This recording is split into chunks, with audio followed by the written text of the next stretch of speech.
vicini e non 3 metri di distanza. Yeah. Dai, attaccare.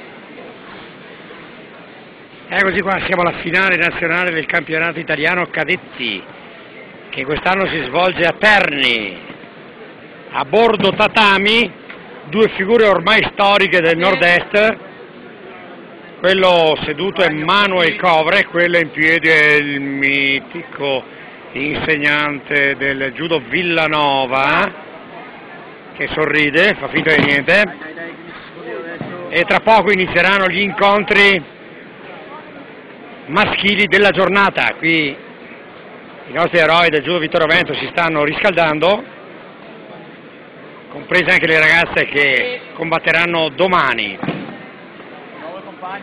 A loro naturalmente i migliori auguri di un felice esito di entrambe le giornate.